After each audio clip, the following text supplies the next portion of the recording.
कि भाई अमुक व्यक्ति आएगा, ऐसा ऐसा बोलेगा, ऐसा लिख दो, और बस अपने मंत्र बल पे और बालाजी के बल पे हम लिख देते हैं कि हे बालाजी सत्य निकालना, और वो बालाजी लीला कर देते हैं। बस यही लॉजिक है। तो आप हनुमान जी भगवान से आप अपने उनसे जो है प्रेरणा मांगते हैं और वो आपको बता देते हैं सब कुछ? हमारे पास शस्त्र शास्त्र दोनों है। आप लोग किससे मानेंगे? हम सनातन का झंडा वैसे ही गाड़ के मान के रहेंगे।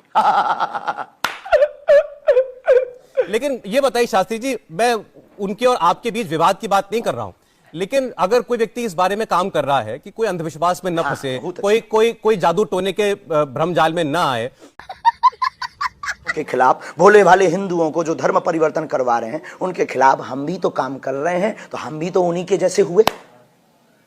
धर्म परिवर्तन तो आपने भी कराया, मैंने सुना आपने घर वापसी कराई कुछ लोगों की, हिंदू धर्म में कुछ लोगों को दोबारा परिवर्तित कराया।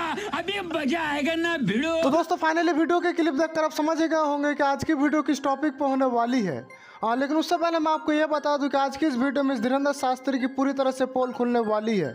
और इतना ही नहीं दोस्तों, बल्कि धीरेंद्र शास्त्री चमत्कारी के नाम पर अपने भक्तों को किस तरह से मूर्ख बनाते हैं आपको ये भी पता चल जाएगा।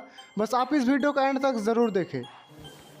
हम कोई चमत्कार नहीं करते हैं। जिस प्रकार माता पिता अपने पुत्र की बीमारी पर मंगल कामना करता, उसी प्रकार गुरु होने के नाते हमारे लोग अपने श्रद्धा से आते हैं। हम किसी को बुलाते नहीं, हम किसी से दक्षिणा नहीं लेते, हम किसी को बैठाते नहीं, हम किसी को दावा नहीं करते कि हमारे यहाँ आने से तुम्हारा कैंसर ठीक हो जाएगा। जी, मैंने आपको जैसे पहले कहा, हमने दिखाया आपके दरबार में जो होता है, और मैं ये बात आप सामने बैठे इसलिए नहीं कह रहा हूँ, लेकिन बहुत बार हमने देखा है ऐसा होता हुआ कि कई बार जो कुछ मिशनरी लोग होते हैं वो ईसा मसीह के नाम पर कोई चमत्कार करने का दावा करते हैं, किसी की गरीबी दूर करने का, किसी की बीमारी दूर करने का, वो सब ढोंग पाखंड भी दिखाया है हमने ये भी दिखाया कई बार किसी मजार पर कैसे किसी का भूत प्रेत उतारने की बात होती है।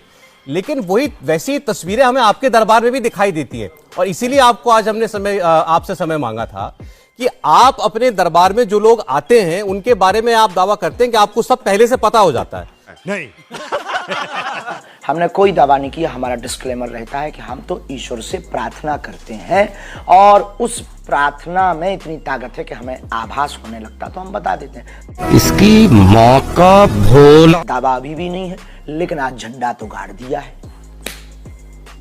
नहीं तो जैसे कोई आपकी सभा में पहुंचता है, आप खुद ही उसको बुला लेते हैं, बिना वो उसके आपको नाम बताए आप उसको नाम से पुकार लेते हैं, आप उसके घर के बारे में बता देते हैं, आप बता देते हैं कि उसके घर में कहां क्या तो चीज रखी है। सनातन में वैदिक मंत्रों की और साधु संतों की तपस्या का प्रतिफल है। वैदिक धर्म सनातन धर्म में यही तो ताकत है। इसी को तो देखने के लिए आपको दरबार में स्टूडियो से नहीं या डायरेक्ट आकर के देखना चाहिए कि कितनी ताकत है सनातन धर्म में, वैदिक धर्म में, मंत्रों की ताकत में कितनी ताकत है।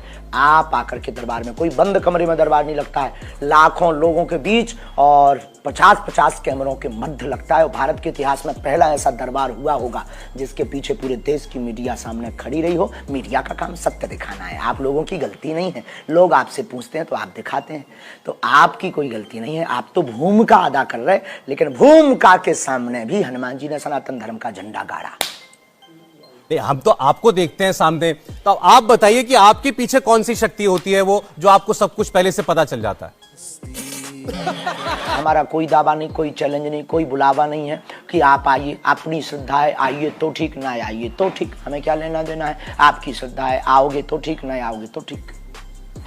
नहीं तो फिर जैसे कोई आपकी सभा में आता है, मैंने देखा आज भी हम लोग देख रहे थे टीवी पर, इंडिया टीवी पर, या आप लाइव थे, तो लोग आ रहे थे अपनी दिक्कत, उनसे पहले आप बता दे रहे थे उनके बारे में, आप बता दे रहे थे कि तुम्हें क्या परेशानी है, फिर वो बताते थे। तो वही तो फिर ये सब चमत्कारी लगता है ना आम आदमी। बाप रे, ये तो धोती खोल रहा है कि भाई अमुक व्यक्ति आएगा, ऐसा ऐसा बोलेगा, ऐसा लिख दो, और बस अपने मंत्र बल पे और बालाजी के बल पे हम लिख देते हैं कि हे बालाजी सत्य निकालना, और वो बालाजी लीला कर देते हैं। बस यही लॉजिक है। तो आप हनुमान जी भगवान से आप अपने उनसे जो है प्रेरणा मांगते हैं और वो आपको बता देते हैं सब कुछ।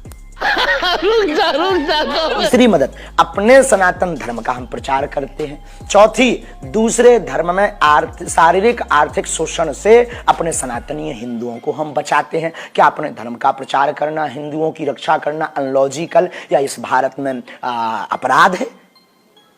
नहीं, मदद कर देते हैं हम। नहीं नहीं फिर देखिए, क्यों बवाल? आपके फिर क्यों आपके डिबेट? आपके खिलाफ जो लोग बोल रहे हैं वो ये कहते हैं कि ऐसा करके आप लोगों को झूठा आश्वासन देते हैं कि हनुमान जी का जप करो, हनुमान चालीसा का जप करो, जाओ तुम्हारी बीमारी ठीक हो जाएगी, जाओ तुम्हारे घर में दरिद्रता है, तुम्हारे घर में धन आ अरे जाएगा। यार, तो दोस्तों इस वीडियो को शुरू से लेकर एंड तक जरूर देखना, क्योंकि धीरेन्द्र शास्त्री धर्म के नाम पर किस तरह से धंधा करते हैं आपको अभी पता लग जाएगा। बस आप इस वीडियो को एंड तक जरूर देखें। यानी अपनी तरफ आने वाले सवाल को सीधे धर्म की तरफ मोड़ देते हैं। तो मैं सबसे पहले तो शास्त्री जी ये चाहता हूं कि एक बार आपको आज जितने भी हमारे देशवासी देख रहे हैं उनको जरा बताएं सभी कि सवाल धीरेन्द्र शास्त्री जी आज महाराज तक कौन के- है। अरे भाई, फिर तो झूठा आश्वासन, बाप को बाप कहना भी तो झूठा आश्वासन है। ये तो अनलॉजिकली बातें हैं। जैसे कोई अंधा व्यक्ति कहे कि हमको सूर्य दिखाओ, अब उसको सूर्य कौन दिखाएगा? कोई गूंगा व्यक्ति से कहे कि तुम भाई फल का स्वाद बताओ, गुड़ कैसा है, खट्टा की मीठा। ये अनलॉजिकली बातें हैं। झूठा हनुमान जी झूठे हो सकते हैं, इसका मतलब तुम हनुमान जी को नहीं मानते हो। नहीं। और नहीं मानते हो तो ठटरी बनाओ। नहीं, लेकिन हनुमान जी में आपकी जितनी श्रद्धा है हो सकता है सबकी उतनी श्रद्धा ना हो, या जब सबके अंदर उतनी भक्ति भावना ना हो। बस वही ये बड़ी अच्छी बात कही आप। बस वही श्रद्धा को जगाने, जिनकी श्रद्धा नहीं है उनकी श्रद्धा को जगाने का हम काम करते हैं, और जिनकी श्रद्धा है उस श्रद्धा को बढ़ाने का काम करते हैं भैया। अब ये क्या अनलॉजिकली है? ये तो आप क्या ये कहना चाहते हैं कि एक-एक अगर बात में लोगों की फैक्ट उतनी है आस्था भैया। और उतनी श्रद्धा प्रबल हो जाए जितनी आपकी है, तो वो भी ऐसी सिद्धि पा सकते हैं जो आपको मिली हुई है? बिल्कुल, और हमसे ज्यादा हो जाए तो हमसे बड़े वाले बन जाएंगे। अरे वो जो जिन शख्स ने कहा कि आप भाग गए कल नागपुर आ से, मैंने जाए। अब चुनौती आज दी नहीं थी। वो आ पाए हैं तो कल आ जाए। हमें उनकी बात नहीं करनी है, वैसे हमें उनकी बात नहीं करनी है। अब आप क्या बात करनी है? जब भगोड़ा निकले, जब दुबक के चूड़ी पहन के, अब हमें कुछ बोलना ही नहीं है, नहीं तो कंट्रोवर्सी हो जाएगी। हाँ, यही तो ना, आप बड़े जो ये स्वच्छंद तरीके से बोल देते हैं ना, कई बार आप बड़े कठोर शब्द भी बोल देते हैं, इस वजह से आपकी चर्चा ज्यादा होती है। कई बार आप बड़े कठोर शब्द भी बोल देते हैं, इस वजह से आपकी चर्चा ज्यादा होती है। हमारे पास शस्त्र शास्त्र दोनों है। आप लोग किससे मानेंगे? हम सनातन का झंडा वैसे ही गाड़ के मान के रहेंगे।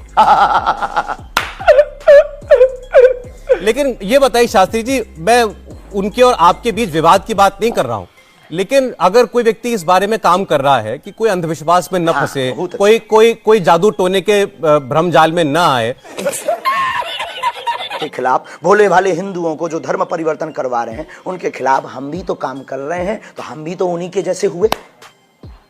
धर्म परिवर्तन तो आपने भी कराया, मैंने सुना आपने घर वापसी कराई कुछ लोगों की, हिंदू धर्म में कुछ लोगों को दोबारा घर परिवर्तित वापसी। कराया। तो दोस्तों जैसे कि इस पत्रकार ने बताया कि आप लोग इस धीरेन्द्र शास्त्री की झूठे बहकाव में ना आए, क्योंकि धीरेन्द्र शास्त्री सिर्फ अपने भक्तों को लेकर करोड़ों का धंधा करते हैं और हिंदू के नाम पर सिर्फ पैसा कमाते हैं। खैर आज के लिए बस इतना ही। वीडियो पसंद आई हो तो वीडियो को लाइक एंड चैनल को जरूर सब्सक्राइब करें, क्योंकि हमारे चैनल पर आपको इस तरह के वीडियो मिलते रहते हैं। और जल्दी मिलते हैं नेक्स्ट वीडियो के साथ, तब तक के लिए अपना ख्याल रखें। Bye bye.